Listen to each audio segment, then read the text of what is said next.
Grief is such a difficult topic to start with, and you don't know what backgrounds they're coming from, what they're dealing with, what stage they're at, how raw it is for them. We kind of had to, I suppose, build the relationships in the group as well and get to know everybody a little and where everybody was coming from. A lot of people think of art and they need to say, oh, can't draw, can't do any of that.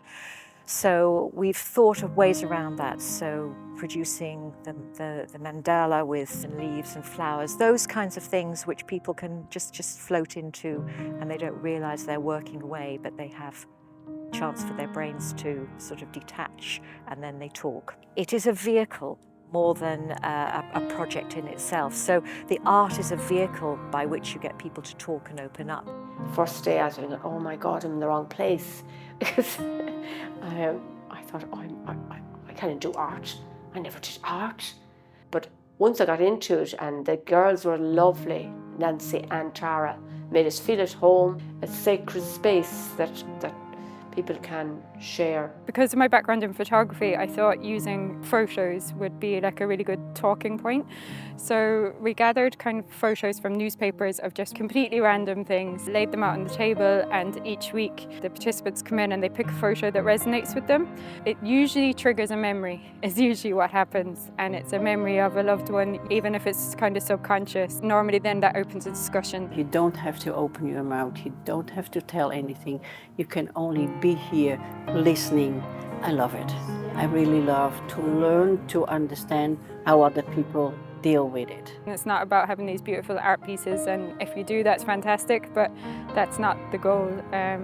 Even like sometimes some of the participants will have put the stuff in the bin when they finished, and they feel quite powerful doing that. Maybe it's the camaraderie, and maybe it's the humour, because I believe humour can be very healing as well. So over the weeks, people have opened up more and more of their story has evolved. And even with the facilitators, we've been part of that group because we've also had bereavements. It's got me to open up about grief in front of complete strangers, which is quite kind of strange thing to do, because I felt that if I didn't tell them where I was coming from, then I couldn't expect them to share their stories either. So I suppose that's something new for me as well. It's hugely powerful. You know, sometimes we think we have to keep a mask if everything is okay. No, if you show that things aren't perfect, you actually invite other people to share. And that's so powerful, but for your own healing and for the other person. The health service has realised that it's very important for people to be connected, to have opportunities for making meaning together. So when you put those two things together, what you get is arts and health. It's a very new way of working, but it has been proven through research internationally and nationally that it is beneficial for participants.